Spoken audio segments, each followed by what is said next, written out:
ఆరాధనా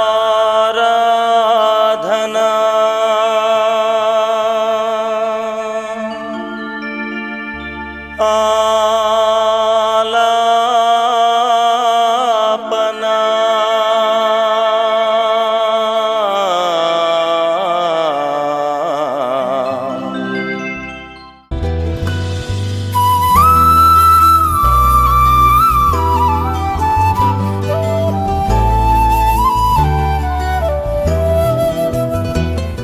కారణ జన్ముడైన యేసు క్రీస్తు పరిశుద్ధ నామములో ఆరాధన ప్రేక్షకులందరికీ కూడా శుభవందనములు తెలియజేస్తూ ఉన్నాం. ఎలా ఉన్నారండి?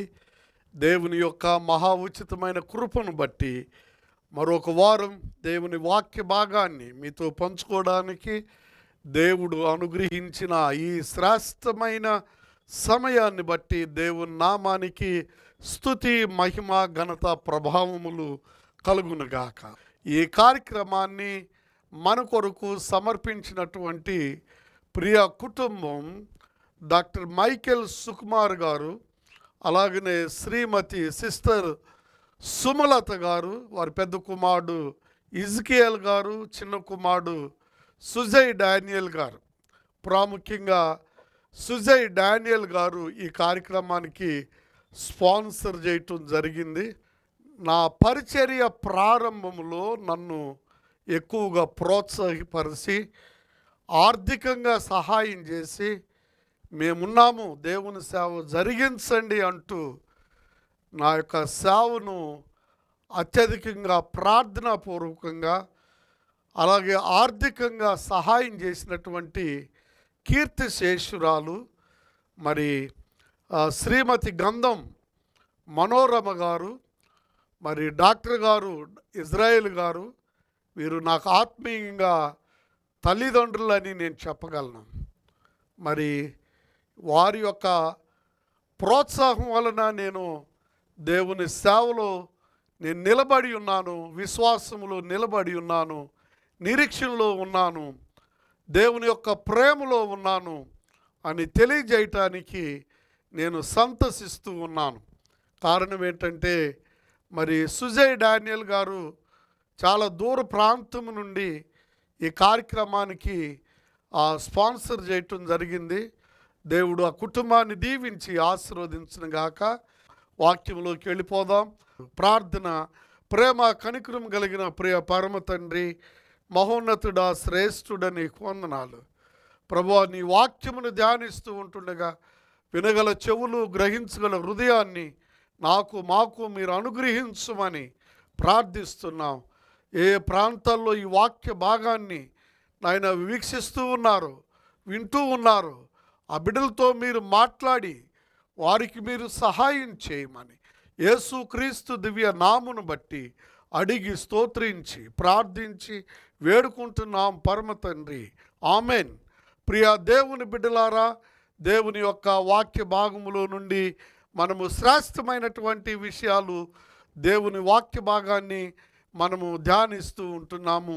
ఈ వారము కూడా దేవుని యొక్క వాక్య భాగములో నుండి చాలా శ్రేష్టమైనటువంటి వాక్య సందేశాన్ని దేవుడు నన్ను ప్రేరేపించి మీకు అందింపజేస్తూ ఉన్నాడు. దేవుని నామానికి మహిమ కలుగునుగాక. మరి ఈరోజు దేవుని వాక్య భాగములో నుండి ప్రత్యేకించి పరిశుద్ధుల యొక్క ప్రార్థనలు అనేటువంటి అంశాన్ని మీ ముందు ఉంచాలని ఆశపడుతూ ఉన్నాను. అన్ని మతాల్లో మనము ప్రార్థనలు చూస్తూ ఉన్నాం, అన్ని మతాల్లో ఆరాధనలు మనం చూస్తున్నాం.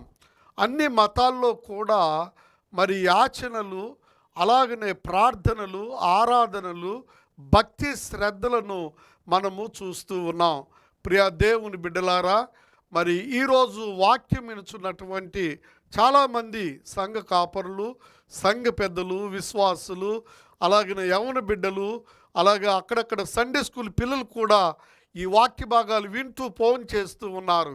అయితే సావుకులంగా, లేదు అనంటే విశ్వాసులంగా, లేదంటే దేవుని బిడ్డలుగా మనం చేస్తున్నటువంటి ప్రార్థనలు ఎక్కడికి వెళుతూ ఉన్నాయి, ఎలా దేవుని యొక్క సన్నిధి చేరుతూ ఉన్నాయి.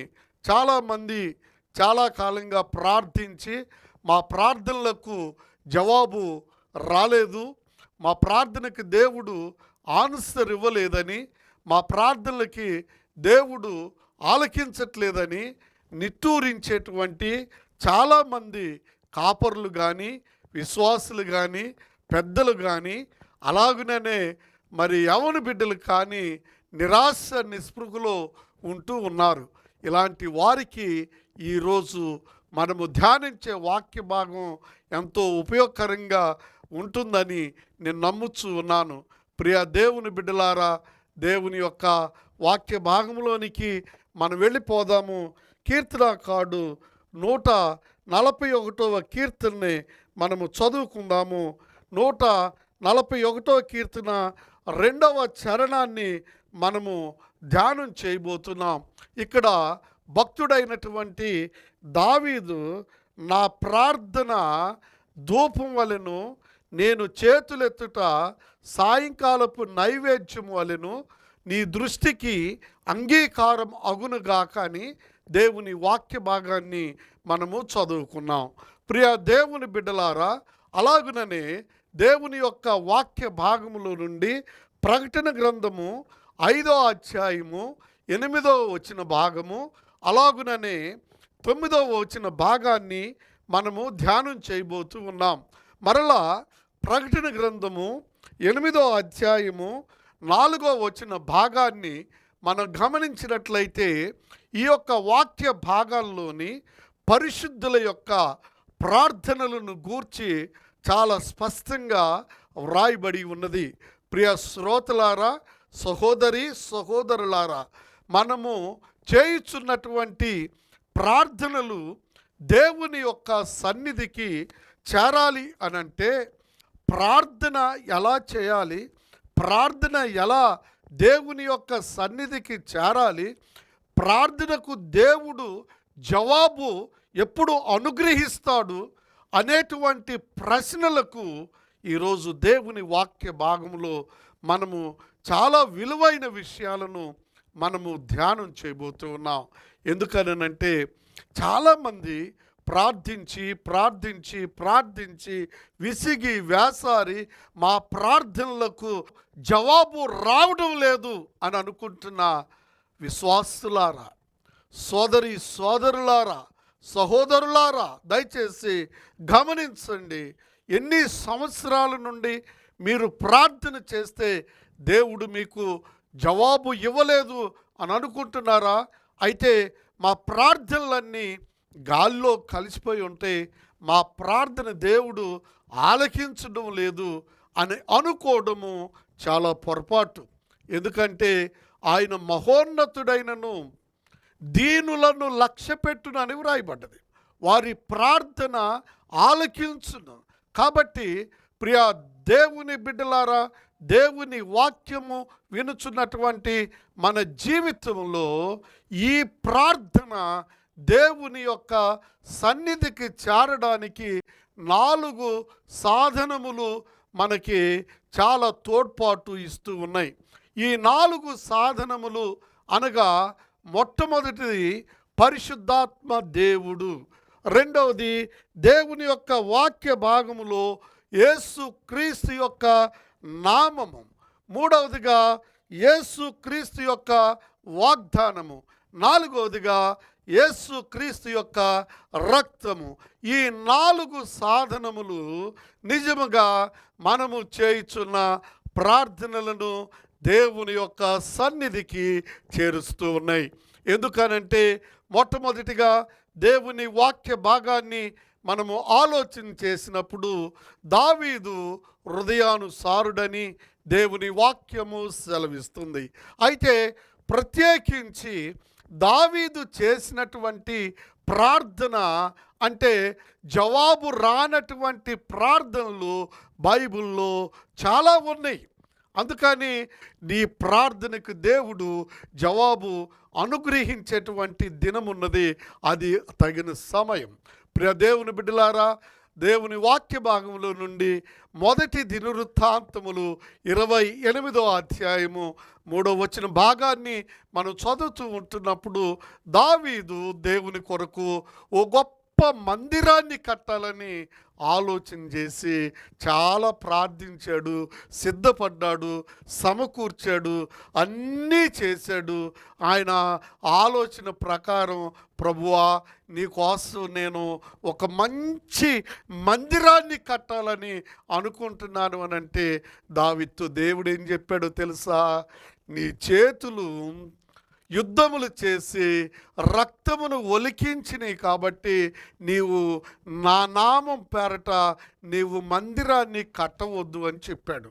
నీ కుమారుడైన సొలొమోను నా కొరకు మందిరాన్ని కడతాడని దేవుడు దావీదుతో సెలవిచ్చాడు. క్రీస్తునందు ప్రియులారా, దావీదును గూర్చి మనందరికీ బాగా తెలిసింది ఏంటంటే, దావీదు దేవుని యొక్క హృదయానుసారుడని దేవుని వాక్య భాగం సెలవిస్తుంటే, అలాంటి హృదయానుసారుడైనటువంటి ఆ దేవుడు దావీదుని మందిరము కట్టొద్దని అంటూ ఉన్నాడు. ఎందుకు? మొదటి కారణం, నీ యొక్క చేతులు యుద్ధము చేసి రక్తమును చిందించినాయి. ఈ దావీదు ఎవరి కోసం యుద్ధం చేశాడు? తన ప్రజలైనటువంటి ఇశ్రాయేలీయుల కొరకే ఆయన యుద్ధం చేయమంటే దావీదు చేశాడు. మరి ఎందుకు మందిరాన్ని కట్టొద్దు అంటున్నాడంటే, నిజంగా ఆయన చిత్తం లేకుండా ఏ మనుషుడు ఒక ఇంచు కూడా ముందుకు వెళ్ళలేడు, ఒక ఇంచు కూడా వెనుకకు వెళ్ళలేడు. అయితే ప్రియులారా, దేవుని యొక్క చిత్తము, దేవుని యొక్క సంకల్పము, దేవుని యొక్క కృప, దేవుని యొక్క ప్రసన్నత ఒకవేళ మన మీద లేకపోతే మనం ఏమీ చేయలేం, నిస్సహాయులు. అందుకని దావీదు దేవుని ప్రజల కొరకే, దేవుని యొక్క జనం కొరకు ఆయన యుద్ధములు చేసిన దేవునికి ఇష్టం లేనటువంటి పనిని దావీదుని చేయొద్దని చెప్పి ఉన్నాడు. అలాంటి దావీదు ఇక్కడ ప్రార్థన చేస్తున్నాడు. చూడండి, దేవుని వాక్య భాగంలోని మనం గమనించిన 141వ కీర్తన 2వ చరణంలో ఈ మాట రాయబడ్డది ఏంటంటే, నా ప్రార్థన ధూపం వలె నీ సన్నిధికి వస్తుంది అన్నాడు. ప్రియ దేవుని బిడ్డలారా, మనము చేయుచున్నటువంటి ప్రార్థనలు దేవుని యొక్క సన్నిధికి ధూపము వలె, అనగా పొగవలే దేవుని సన్నిధికి చేరుతున్నాయి. ఇలా చేరడానికి మొట్టమొదటి సాధనము లేదనంటే మొట్టమొదటి శక్తి మనకేంటంటే, దేవుని వాక్య భాగములో పరిశుద్ధాత్ముని యొక్క సహాయము ద్వారా మన ప్రార్థనలు దేవుని యొక్క సన్నిధికి చేరుతున్నాయి. దేవుని వాక్య భాగంలో మీరు గమనించండి, రోమా పత్రిక 8వ అధ్యాయము 26వ వచన భాగంలో ఈ మాటలు రాయబడి ఉన్నాయి. అటువలే ఆత్మయు మన బలహీనతలను చూసి మనకు సహాయము చేయుచున్నాడు. యుక్తముగా ఎలాగూ ప్రార్థన చేయవలనో మనకు తెలియదు, కానీ తానే ఉచ్చరింప సఖ్యము కాని మూల్గులతో మనము ప్రార్థించడానికి ఆత్మ మనకు సహాయము చేయుచు ఉన్నాడు. అందుకని పరలోకమందున్న తండ్రి, లేకపోతే ప్రియ పరలోకపు తండ్రి అంటూనే పరిశుద్ధాత్మ సహాయము ద్వారా ప్రార్థన చేయొచ్చు.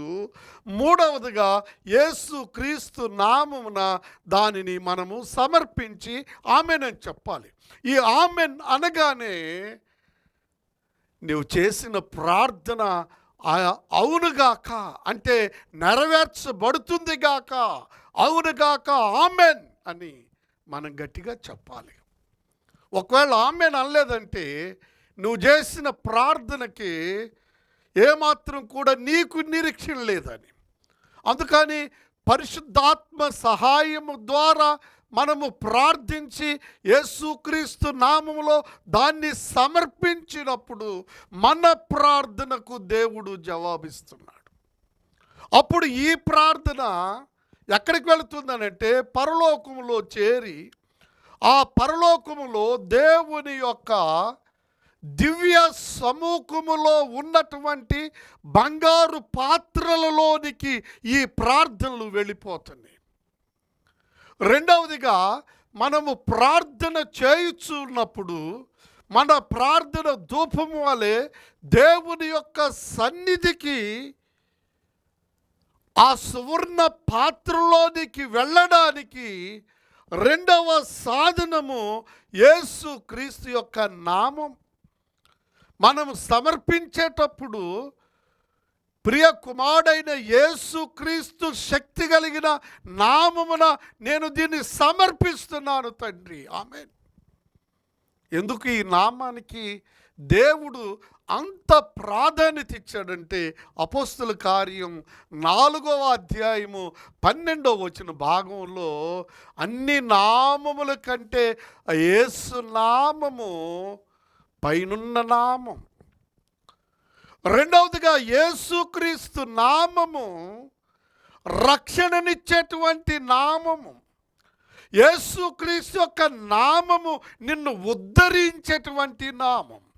యేసుక్రీస్తు యొక్క శక్తి కలిగినటువంటి నామము నీకు ఏ పరిస్థితుల్లోనైనా నీ స్థితిని గతిని మార్చేటువంటి శక్తి కలిగినటువంటి నామం. అందుకని నువ్వు ప్రార్థన చేసేటప్పుడు నీ ప్రార్థన ధూపం వలె దేవుని యొక్క సన్నిధికి అలా వెళ్ళిపోవాలి అనంటే, యేసుక్రీస్తు యొక్క నామాన్ని నీవు వాడకుండా దేవుని యొక్క సన్నిధికి నీ ప్రార్థన వెళ్ళనే వెళ్ళదు. మూడవదిగా, మనము చేస్తున్నటువంటి ప్రార్థన చాలా కాలంగా దేవుని యొక్క సన్నిధికి చేరడం లేదు అని అంటూ భంగపడుతున్నటువంటి నా స్నేహితులారా, దయచేసి గమనించండి. మన ప్రార్థన దేవుని యొక్క సన్నిధికి వెళ్ళకపోవడానికి గల కారణం ఆయన వాగ్దానాలు. మూడవది, ఆయన వాగ్దాన ప్రకారము మనము ప్రార్థించుట ప్రారంభించాలి. ఏమన్నాడు దేవుని వాక్యం? యోహాను శుభవార్తలో 14వ అధ్యాయం 14వ వచన భాగములో మనం చూస్తాం ఏంటంటే, నా నామము పేరట మీరు నన్ను ఏమి అడిగినను నేను మీకు అది దయచేస్తాను అని చెప్పాడు. అలాంటి వాగ్దానములను మనము జ్ఞాపకం చేసుకుంటాం. దేవుని యొక్క సన్నిధిలో ప్రార్థించటం. ఓసారి నేను బైబిల్ చదువుతుండగా నాకు ఈ వాక్యాన్ని దేవుడు ప్రేరేపించి చదవమన్నాడు. యెషయా గ్రంథం 59వ అధ్యాయం 1వ వచన భాగాన్ని మనం చదువుతూ ఉంటున్నప్పుడు, రక్షింప నేరక యుండునట్లు యెహోవా హస్తము కురుచ కాలేదు, విననేరక యుండునట్లు ఆయన చెవులు మందము కాలేదు అని రాయబడి ఉంది. ప్రియులారా, ఎందుకు ఆయన రక్షించట్లేదు, ఎందుకు ఆయన మన ప్రార్థనలు ఆలకించట్లేదు అనంటే, మన పాపములు మనకును మన దేవునికి మధ్య అడ్డు గోడగా ఉన్నాయి. అందుకనే మన ప్రార్థన దేవుని సన్నిధికి వెళ్ళడం లేదు. మన దోషములు మన దేవునికి మనకి మధ్య అడ్డుగోడగా ఉన్నాయి. మన శాపము దేవునికి ప్రజలకు మనకు అవి మధ్య గోడగా ఉంటూ ఉన్నాయి. అందుకనే మన ప్రార్థనకు జవాబు రావడం లేదు. అందుకని దేవుని యొక్క వాగ్దానము జ్ఞాపకం చేసుకోండి. మీరు మీ పిల్లలకు రొట్టెనడిగితే రాయినిస్తారా? లేకపోతే చేపనడిగితే మీరు పామునిస్తారా, తేలునిస్తారా? మీ పిల్లలకు మీరే శ్రేష్టమైనవి ఇస్తూ ఉంటుంటే, పరలోకమందున్నటువంటి పరమ తండ్రి మనకి శ్రేష్టమైనటువంటి ఈవులను అనుగ్రహించుటకు తాను కొన్ని వాగ్దానములు ఇచ్చి ఉన్నాడు. ఆ వాగ్దానములను మనము దేవునికి జ్ఞాపకము చేసేటువంటి తన కుమారులుగా కుమార్తెలుగా ఉన్నప్పుడే, ప్రభువా నీ వాగ్దానం ఇలా ఉన్నది, నీ వాగ్దానమును బట్టి నేను ప్రార్థన చేయుచున్నాను. కాబట్టి నేను ప్రార్థించిన దానిని నాకు శీఘ్రముగా అనుగ్రహించుమని ధైర్యముగా దేవుని వాక్య భాగాన్ని చూడండి. హెబ్రీ గ్రంథకర్త 4వ అధ్యాయము 16వ వచన భాగములో మనము కనికరింపబడి సమయోచితమైనటువంటి సహాయము కొరకు దేవుని యొక్క కృప పొందునట్లు ధైర్యముతో కృపాసనము నొద్దకు చేరడానికి మనకి ధైర్యం కావాలి. మనకి ధైర్యం కావాలి. ఈ ధైర్యం ఎక్కడి నుంచి వచ్చిందంటే దేవుని యొక్క నామములో మనము ప్రార్థించటంలో, పరిశుద్ధాత్ముని యొక్క శక్తితో ప్రార్థించటంలో, దేవుని యొక్క వాగ్దానములను జ్ఞాపకము చేస్తూ ప్రార్థించుటలో మనం ఈ ధైర్యాన్ని పొందుచూ ఉన్నాం. మనము ఈ కృపను పొందుచూ ఉన్నాం. మనము దేవుని యొక్క సహాయమును పొందుచూ ఉన్నాం.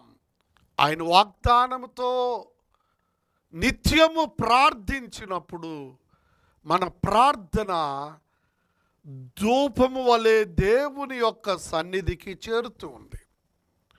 ఇక 4వదిగా మన ప్రార్థన దేవుని యొక్క సన్నిధికి చేరడానికి ఉపయోగపడేటువంటి 4వ సాధనం యేసు క్రీస్తు యొక్క రక్తము. ఈ మాట చెప్పగానే చాలామందికి ఆశ్చర్యం కలగొచ్చు. ప్రార్థన దేవుని సన్నిధికి చేరడానికి యేసు క్రీస్తు రక్తము ఎలా ఉపయోగపడుతుంది అని ప్రశ్న వేసుకుంటున్నటువంటి దేవుని బిడ్డ ఇక్కడ చాలా మర్మమైనటువంటి విషయాన్ని నేను మీతో పంచుకోవాలని ఆశపడుతూ ఉన్నాను. రక్తమునకు బైబిల్ గ్రంథం చాలా ప్రాధాన్యత ఇచ్చింది. మొట్టమొదటిది, రక్తము అనగానే ప్రతి ఒక్క జీవికి ప్రాణమని దేవుని వాక్యము సెలవిచ్చింది.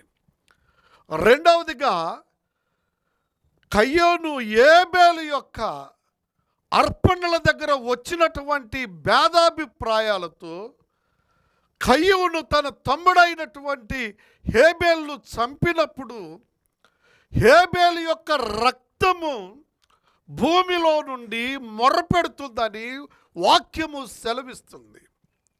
హెబ్రీ గ్రంథకర్త ఈ యొక్క హేబేలు రక్తమును గూర్చి ప్రస్తావన చేస్తూ హేబేలు కంటే మరీ ప్రోక్షణమైనటువంటి యేసు క్రీస్తు యొక్క రక్తము దగ్గరకు మనం వచ్చి ఉన్నాం. అంటే యేసు క్రీస్తు యొక్క రక్తము మన ప్రతి పాపము నుండి మనలను కడిగి, అనగా పరిశుద్ధ రక్తం దేని కొరకు అంటే ప్రతి ఒక్క పాపపు డాగు కడుక్కోవడానికి. వేదములలో, ఉపనిషత్తులలో, ఆయా మత గ్రంథములలో చెప్పబడినటువంటి సర్వ పాప పరిహారో రక్త ప్రోక్షణ అవశ్యం, తద్రక్తం పుణ్యదాన బలియ. ఈ యొక్క శ్లోకాన్ని గురించి మనం ఆలోచన చేసినప్పుడు మానవుని యొక్క పాపము పోవడానికి యేసుక్రీస్తు యొక్క నిర్దోషము నిష్కళంకమైన గొర్రెపిల్ల రక్తము మన కొరకు చిందించబడ్డది. ఈ రక్తం మన ప్రతి పాపాన్ని కడిగి వేస్తుందని 1 యోహాను 1వ అధ్యాయము 7వ వచనంలో ఆయన రక్తము మన ప్రతి పాపమును కడుగుతుందని వ్రాయబడ్డది. వెండి బంగారముల వంటి క్షయ వస్తువుల చేత మనం విమోచింపబడలేదు, కానీ నిర్దోషమును నిష్కళంకమైన గొర్రెపిల్ల రక్తము అనగా యేసుక్రీస్తు రక్తం వలన మనము కడగబడుతున్నాం. ఈ కడగబడిన రక్తం మనం ప్రార్థన చేస్తున్నప్పుడు పలానా దేవరాజు, పలానా ఇమ్మాన్యుయల్, పలానా స్టాన్లిస్లాస్, పలానాటువంటి మర్సి గారు, లేదంటే పలానటువంటి మరియమ్మ, పలానా డానియల్, పలానా మణి, పలానా వారు ప్రార్థన చేస్తూ ఉంటే, ఇదిగో ఈ నీ కుమారుడు, నీ పేరు పెట్టుకో, నీవు ప్రార్థన చేయనప్పుడు ఆ రక్తము, యేసు రక్తం నీకు రికమెండ్ చేస్తూ ఉంది. ఏబేలు రక్తం భూమిలో నుండి ఎలా మొరపెట్టిందో, యేసు యొక్క రక్తం నీ ప్రతి పాపము నుండి కడిగి నీ ప్రార్థన దేవుని యొక్క సన్నిధికి వెళ్ళటానికి నీ పాపపు డాగులు కడిగి వేసి శుభ్రం చేసి నిన్ను నీతిమంతులు చేసి నీ పాపమును క్షమించి ఆ పాపమును కడిగి వేసి నీ నోట వసింపబడుతున్న ప్రతి ఒక్క ప్రార్థన దేవుని యొక్క సన్నిధిలో బంగారు పాత్రలు ఉన్నాయి. ఆ పాత్రలలో నీ ప్రార్థనలు భద్రపరచబడి తగు సమయమందు నీకు దేవుడు జవాబివ్వబోతూ ఉన్నాడు. కళ్ళు మూసుకొని ప్రార్థనలో ఏకీభవిద్దాం.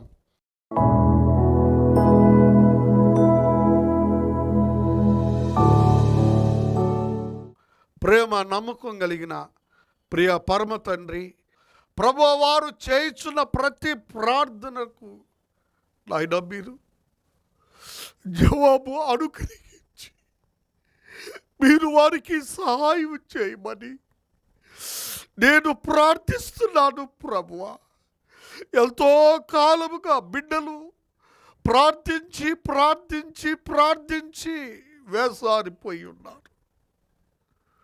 వారి హృదయ వాంఛలు మీరు తీర్చండి, వారి కోరికలు మీరు సిద్ధింపు చేయండి, వారు ఆలోచనలు యావత్తూ మీరు సఫలపరచండి.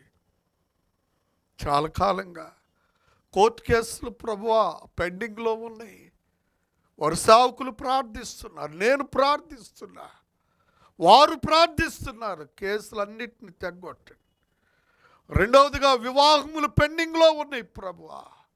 అనువైన సంబంధాలు అమ్మాయిలకి అబ్బాయిలకి మీరు దయచేయండి. నిరుద్యోగ సమస్య తాండవిస్తుంది ప్రభువా, నువ్వు జ్ఞాపకం చేసుకొని నీ బిడ్డలకు కోరుకున్న ఉద్యోగాలు దయచేయండి. దూరదేశంలో ఉండి వాక్యాన్ని వీక్షిస్తున్న, ప్రార్థనలో ఏకీభవిస్తున్న నీ బిడ్డలను మీరు దర్శించమని నేను ప్రార్థిస్తూ ఉన్నాను. మంచాల మీద కూర్చొని, సోఫాల మీద కూర్చొని, కుర్చీల మీద కూర్చొని బిడ్డలు వాక్యాన్ని, ప్రార్థనని ఆలకిస్తున్నారు. వారిని ఇప్పుడే మీరు దర్శించమని నేను ప్రార్థిస్తూ ఉన్నాను. యూట్యూబ్ ద్వారా వీక్షిస్తున్న బిడ్డలు కూడా మీరు జ్ఞాపకం చేసుకోండి, కృప చూపించమని ఈ కార్యక్రమాన్ని నాయన మా అందరి కొరకు సమర్పించిన నీ కుమారుడు, మా ప్రియుడు నాయన యౌన బిడ్డ పల్లపాటి సుజయ్ డానియల్ తన ఉద్యోగంలో నీ కృప అనుగ్రహించి నడిపించమని, అంచెలంచెలుగా మీరు ఆశీర్వదించమని యేసు దివ్య నామమును బట్టి అడిగి స్తోత్రించి ప్రార్థించి వేడుకుంటున్నాం పరమ తండ్రి. ఆమెన్.